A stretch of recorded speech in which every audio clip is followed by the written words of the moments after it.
Welcome to the Intuitive Websites Internet Marketing Podcast, bringing you the country's top podcast on the subject of internet marketing.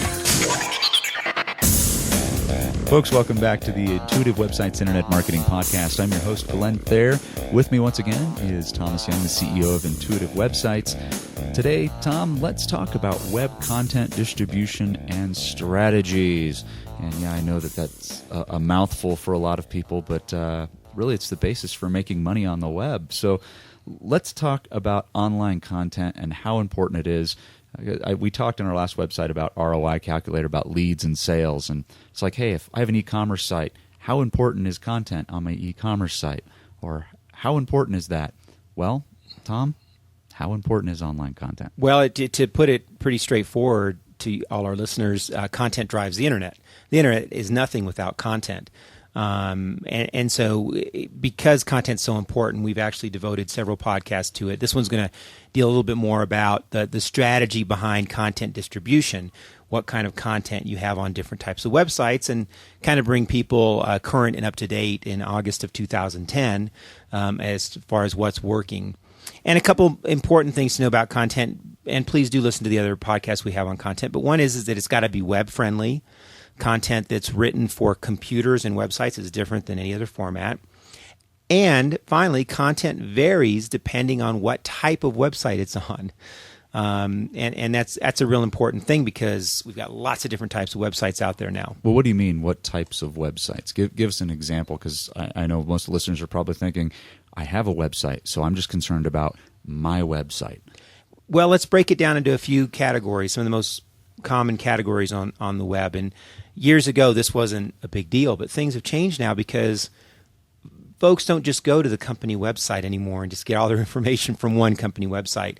They're bouncing all over the place. So the major categories are your company website, which might be driving leads or branding your business, e-commerce websites, which are going to be obviously product focused and the content should be product focused, blogs or articles or news type of websites, which can come from your business or from other business that are in your marketplace, social networking sites, and got to talk about Facebook and LinkedIn, YouTube, sites like that. These are four very different types of websites, and they all are web properties. And what's interesting about the last two is that you can drive your own blog and your own Facebook page to get results. So you should have a content strategy for that. But there's also a content strategy for all the other websites and all the other Facebook pages and blogs that deal with your marketplace or provide value in your marketplace. So you've got to have a strategy for each of these types of sites, and you've got to track results for each of these sites. Well, let's talk about the social media and social networking websites really quick here, because something that I have noticed, and especially you and I were talking before we started the podcast about one of your clients, and we were looking to see if they had a presence on YouTube. Right. And somebody else had taken their name on YouTube. Yeah, that's one of the if you're going to have content on any social networking site, you want to make sure you grab your brand name, or as close to your brand name as possible, as part of the URL. And you do that in YouTube by setting up, when you set up your ID and your user ID and your password, your user ID becomes the brand name that you see on the actual domain name. So it becomes youtube.com/your brand name, which is also your user ID when you set up your account. It's important to do that properly through all the social networking sites. But I think when you think about strategy in social networking content, understand that this is a conversation, that what's happening in Facebook, that's happening on social networking sites, is a conversation. It's meant to be a conversation. One of the things I'm seeing, especially on LinkedIn, is that people are confusing a conversation with a blog posting. Blog postings are tidbits of news and information and articles that might stimulate a conversation, but are in fact not so much a conversation as just dumping information to us. Whereas Facebook is going to be comments and responses to that with maybe a link back to the blog. So it's important to know the differences between the two. You could post daily to Facebook and to your blogs, but you've got to understand Facebook's a conversation and blogs or news or articles or informations that may have some comments posted on them. Well, let's take it to the next level and throw Twitter in there, because Twitter, I've seen a lot of conversations and had a lot of conversations with people that think Twitter is just one of those things. What are you doing? Oh, I'm making a sandwich. Oh, I'm going to the restaurant. I'm picking up my kids from school. Nobody cares. Yeah. However, Twitter's not being used in that way. The fashion that Twitter's being used in is a device for mass distribution of content, right? In links, in a conversation format. So what you have in Twitter is you have thought leaders in the industry that are posting, and what they're posting is they're posting links that might say, "Here's the five golden rules of content distribution on the web," and then they have a link, and that link goes to your blog on your website, and you have a thought leader on Twitter that might have 500,000 followers that are now going to go hit your website. That's exactly right. And you see that on the web as a way to really build excitement about a brand and to drive results overnight. I mean, literally a website that was just kind of putzing along can get a link like that and can just take off. So there's a lot of upside benefit to making sure that you have great content and spreading it out on the web. But just be aware of what kind of content needs to go on what type of site. And we actually have several podcasts on content for your general company website or even your e-commerce site. But when you think about a content strategy, you've got to think beyond that. And in fact, before we started recording, Glenn was talking about something else you got to think about with posting content, and that's your target market. What are the demographics of your target market, and That's where right. where do they spend their time online? And if you want to look at all of it, are they going to find information on your company via Twitter, on LinkedIn? Are they going to find it on Facebook? Are they going to find and this goes back to the conversation, Tom, when you were talking, people have conversations on the web, on these social networking sites. They want to be part of the conversation that talks about your company. Yes, they can go to your website, they can go to your blogs, but what people really want to know is, what do other people think about your company? They do, because what's really interesting about this whole content phenomena is that the majority of people don't post. They just go and look. But if something triggers them, they will take action. They'll buy. In fact, you can put a link on your Facebook page that says shop now, and they can go and buy directly from your website, even though they've never posted to Facebook. So most people that hang out on Facebook are not posting. They're just looking for information. So you've got to understand who your target market is and what their motivators are, and make sure that conversation is triggering something for them. Well, same thing with your blog. Well, also you have to look at, knowing your target market. Is your target market, the people you are trying to sell to, are they on Facebook? Right. Because where are they? They may not. I know. I have a Facebook account. I am on Facebook. I don't do anything business-wise on Facebook. Right. I'm not a fan of businesses that are on there. I don't look for information on businesses. Where I go is I'll go to Twitter and I'll do a search on the business and see if anybody has done a post or a tweet on that business. And I want to look, what's their experience? Because if somebody has a positive experience, they'll tweet about it. I was stuck in Vancouver a couple weeks ago, and the gate agent, United, did not have enough staff to handle these grounded flights. And so there were 200 people that needed to get rerouted. And they had one gate agent for 200 people. And that doesn't work. That's an hour or two wait or more. Oh, no, 200 people, you figure each person's got 10 minutes because they have to handle hotel rooms as well. So you've got at least 10 to 15 minutes per person times 200. Oh, yeah. And so I wrote on there, and the gate agent was horrible.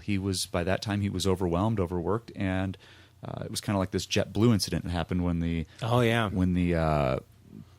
flight attendant jumped off the plane, says, I'm done, I'm out of here. Same type of thing. I had to tweet. I was like, United, shame on you. You don't have this under control. You're not sending anybody down to help them, and now you have a situation on your hands.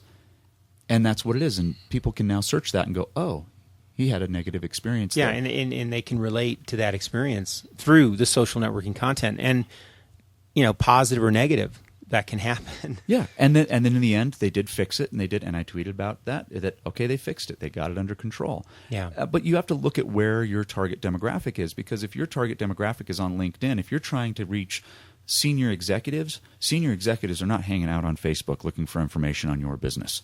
Yeah. If you sell to executives, guess what? You need to go where they are. Now, executives it has now been shown, and unfortunately I don't have the document in front of me, but it has been shown that senior executives are now using the internet and using video to find most of their information. If they're searching things, they're going to look in Google. They're going to find out. If they have LinkedIn contacts, they may have a hidden LinkedIn profile. They're going to go and peruse LinkedIn, and they're going to look for information. Right. If you're trying to sell to them, you better be on LinkedIn. And you better have your domain set up on LinkedIn with your name. What's linkedin.com/in/whatever your company name is. Right. And I think that you're bringing up a good point about the business versus personal side of social networking. And our strategy here is that you keep the two separate. That if you have a business Facebook page, that the personal side of that should be left out and separate. And when you see the crossover there of personal and business, I just think it gets a little uncomfortable, and it also invites the wrong kind of person to come in and be your friend. Keep your Facebook page, keep your LinkedIn business page, keep it business, and any links to that page from people that are part of your team should be professional and business, and then your personal Facebook page, that's fine, whatever. And there are exceptions to the rule, and we do need to point that out as well, because there will be people that are out there, but wait, Tom, I don't agree with you. I am my business. And in those things where you are the face of your business, celebrities are prime examples. Celebrities that go into business and have their own lines. Tony Hawk, the skateboard legend, prime example. He's got you have his Facebook page. Yeah, he's going to have a fan page. He's going to have his personal page. Everybody's going to want to be his friend. Sure. Absolutely. But you still have a brand profile you have to manage. Yeah, and I would just say be careful when you do that. And I think the vast majority of businesses should keep it separate. And I think there's some cases where you may not want to do that, but be careful. But just understand the motivations of the different people that are on these different websites and what they're looking for. And then also keep in mind that this type of content and your strategy is going to drive searches from Google and other search engines. We've talked about that in other podcasts. But more importantly, word of mouth. And we know in Marketing 101 that one of the best things you can do is drive word of mouth. And the internet is a great tool for doing that. And Twitter, and this is my plug for Twitter, is Twitter is your word of mouth. Definitely. If you want to know word of mouth on the internet is Twitter. Now, will Twitter be the word of mouth in another year or two?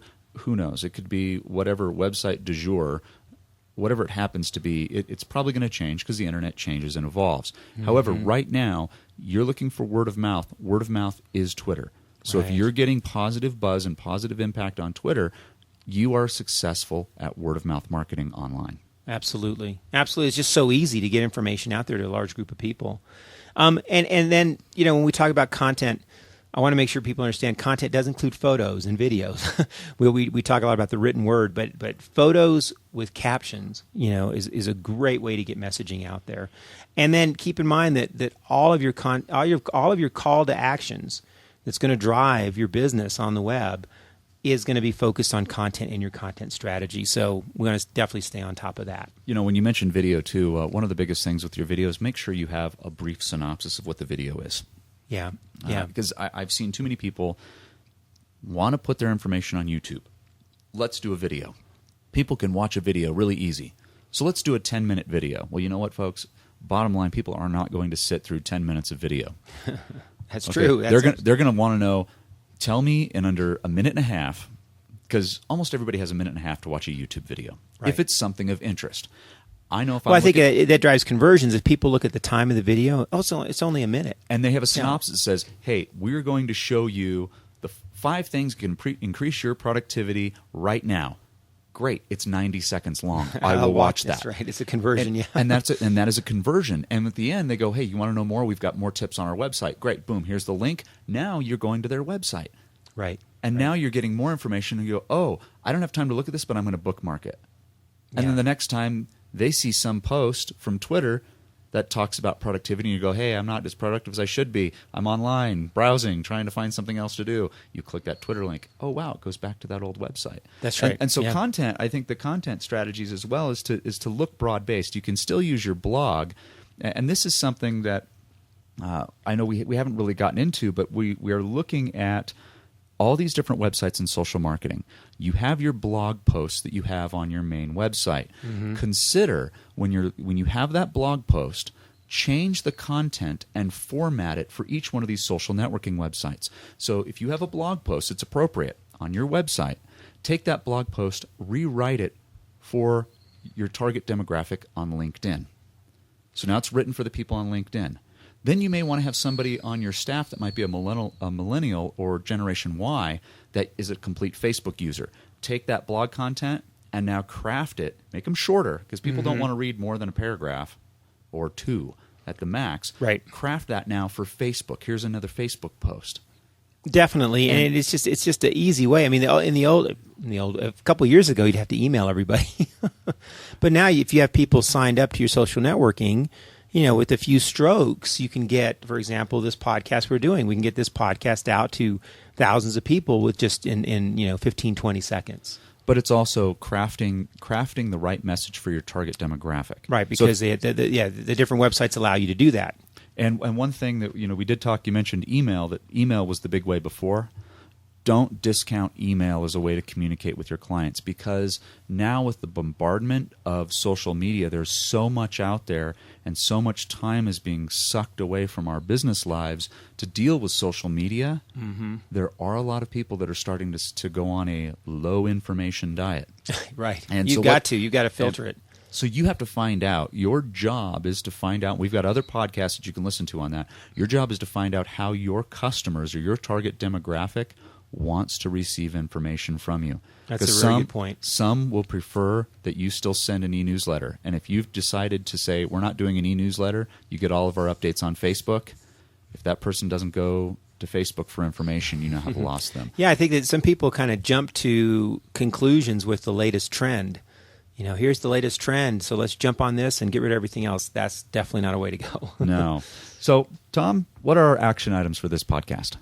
Well, get out a pen and paper and write these down, because the first one is to develop the strategy and what I would call a content wish list for each of your web properties. So make a list of all your websites, your main website, your e-commerce site, your blog, your Facebook, your LinkedIn, your YouTube, and then underneath each of those sites, make a content wish list. What type of content would you like to see on each site?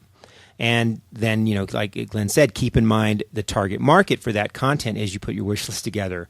And then it's going to be the process then of getting a writer to start posting this content on a regular basis. And it might be a different writer for each post, depending on where you're posting. It could be, because the Facebook is a conversation, could be multiple times per day that you're posting there. The blog is a little more intensive content, so you might have to have more of an expert there writing that content. And then your main principal websites, definitely you might have your internal marketing staff writing that, but absolutely. And then from there, make sure that you're tracking results. So you want to have Google Analytics set up to track all this content, because a very interesting thing will happen is users will vote on the content they like the most by clicking on it, sending it to others, and converting on. And then you can get a sense of, hey, what's really working. It's also a key indicator of what's working in your business, because the kind of content they like to read is going to tie directly into what's successful in your business, what's selling well, and what's doing well in the business.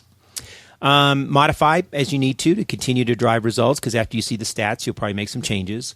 And then realize that being on the internet, in fact, marketing today in any business, in any target market, is going to be driven by fresh content that you are placing on the internet. It is just a must. If you're not doing that in your company, no matter how big or small you are, then you're really not on board with what it takes to market yourself in 2010. And you also want to make sure, too, that you are on, I'm going to take another plug for social media here, is to make sure that you've registered your name with all the social media sites. Even if you are not ready to jump in and say, well, I'm not going to post on Dig, I'm not going to post over here, I'm not going to post on Blogspot, I'm not going to post on Facebook. Well, guess what? Go in there and register your brand. Get an account so you have your name dialed in, because if you don't do that, somebody else will come in and get your name. Absolutely. Very important. And if you need help with that, drop us an email. We can help you on getting that set up. Also, a couple last things I want to finish with. One is search engines will love what you're doing. especially if you have keywords loaded in all of this content, search engines will love it. And finally, your web visitors will love it. They'll appreciate your effort. They'll get better content. And I think it'll drive more results for your business. Well, Tom, thanks again. I'm your host, Glenn Thayer, folks, and thanks again for joining us.